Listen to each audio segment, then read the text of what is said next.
Welcome back to Film Snob HQ. The road to Avengers Doomsday continues. We are up to our first TV show of Phase 5. Phase 5, I think, is particularly where a lot of fans felt the Marvel got a bit wobbly. I haven't felt that way. In fact, I feel like they've been pretty good the whole way through, as you might be aware. However, we are going to talk about a show that I would say is maybe the most divisive project Marvel has put out. I don't think a project has been more divisive than the one I'm going to talk about today. When it came out in 2023, I lost track of time for a second. It was the first Marvel project I didn't kind of wait to watch every week. I didn't dislike it, but I found it very slow moving. And being somewhat familiar with the comic book, I was a little bit surprised with the direction they took. However, upon a rewatch and binging it, I enjoyed it a lot more than I did the first time. And again, I didn't dislike it the first time. It just took me a long time to get through it. I wasn't, kind of waiting on the edge of my seat each week to watch it. And it was, I think, the first Marvel project my wife kind of checked out of. I think it was the first show she didn't really finish. I am, of course, talking about Secret Invasion, graphic up here, hopefully. Secret Invasion, if you are familiar with the comics at all, was a massive event in the comic books. It followed Civil War. So Civil War out in 2006, I want to say, resulted in the death of Captain America. He was killed during the big kind of Iron Man versus Captain America disagreement over it wasn't the Accords like in the movies. It was the Superhero Registration Act, if I remember correctly.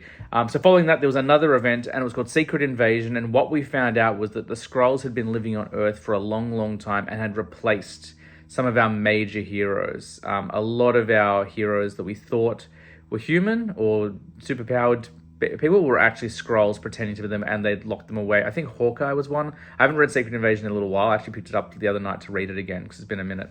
But ultimately, Secret Invasion could have been the next big Avengers film. Like, the way that it's done the comics is it's a massive crossover. Like, every hero is involved. You got X-Men, you got Fantastic Four, you've got Avengers. Like, it's a huge storyline.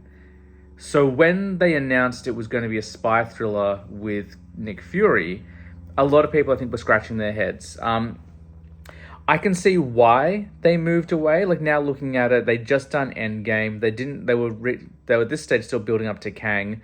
I think they wanted to capitalize on that storyline and do something with the Skrulls. We introduced the Skrulls back in Captain Marvel, and we haven't really seen them much since. So I think it was a matter of, let's keep the Skrulls in there. So they wanted to do something with them.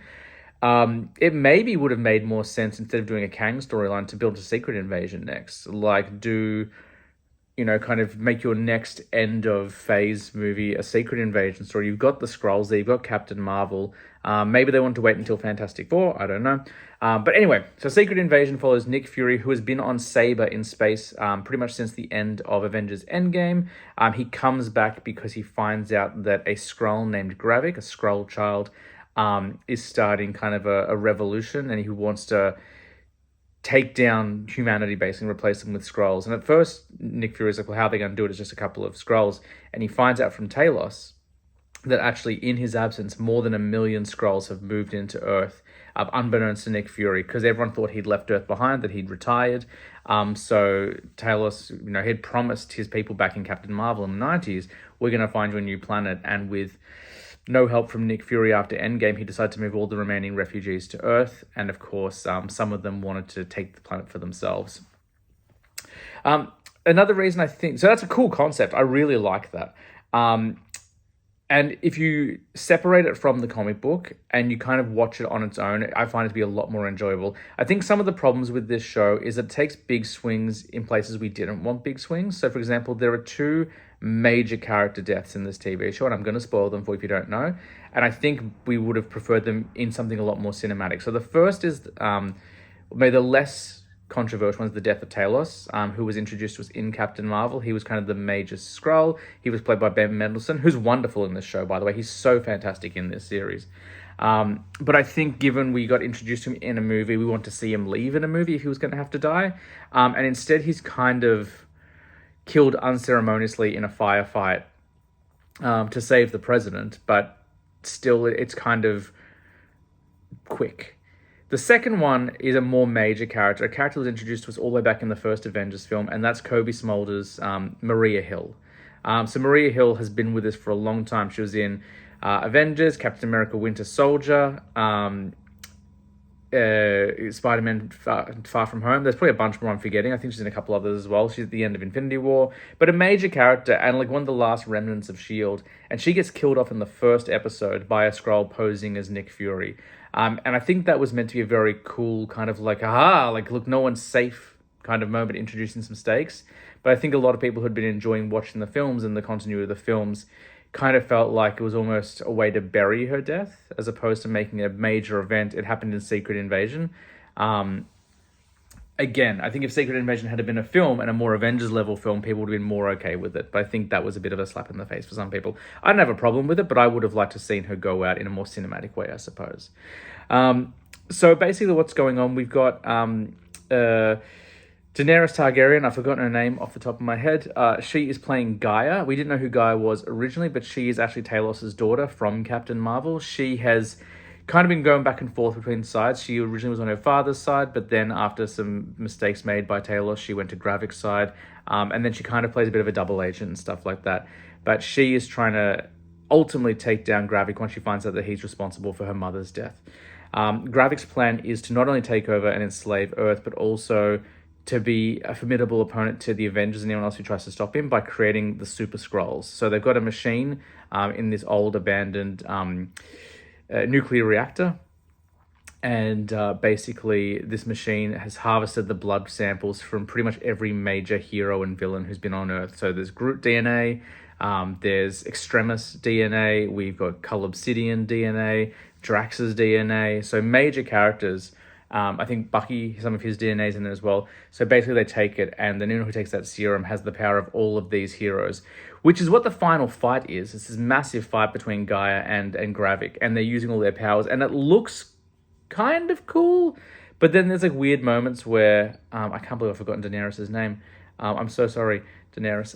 Where she's running around with like a Drax arm, and it looks a little bit strange. I think maybe they should have just, instead of like CGIing a Drax arm onto her body, maybe just put body paint on her arm and just, I don't know. That's just a stylistic thing.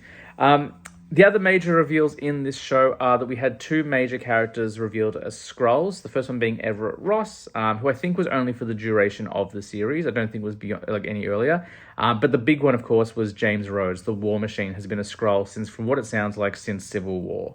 But because we never see him do anything dodgy or dicey in any of his previous appearances, and he's only been in Falcon and the Winter Soldier and Infinity War and Endgame. They're the only ones he's been in since. Because he's only been in those films, we haven't really had a chance to see him do anything mildly treacherous. So it's a cool reveal, but there's no real build-up.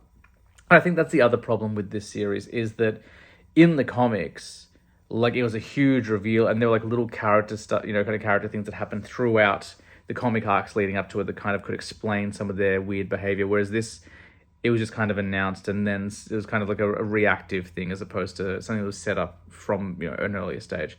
But despite all that, it doesn't deserve the 5 it has on IMDb. It's not terrible. It's a really well-paced spy show. Olivia Colman's in it. She's great. Christopher McDonald's in it. He's fun. Like, everyone in it is good. And the show in itself is I think if you change the name, I think if you called it like Nick Fury's Secret War, no one would have a problem. Do you know what I mean? I think it's because that title in particular carries a lot of baggage and a lot of expectations. And just like with Ant-Man and the Wasp: Quantumania, fans' expectations were very, very high, knowing the way that it's linked. I hope we get more Skrull stuff. We need more Skrull stuff. They're a major part of the Marvel Comics lore. Now that we've got the Fantastic Four in the universe, I do hope we get some more Skrull stuff as well.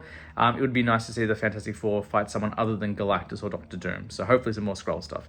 Anyway, I'm running out of time. This video is going to have to wrap up in a second. So definitely worth your time. Definitely worth a rewatch. Going with an open mind. It's actually a decent show. It just, I think, there were certain expectations that came with it. In terms of returning characters, I think we have to get Gaia back. Like, why would you create a Super Skrull and not use her? She would be a really important ally, I think, in Doomsday or Secret Wars. You couldn't call it Nick Fury's Secret War because then they'd think of Secret Wars. Fair enough. Nick Fury's got to come back.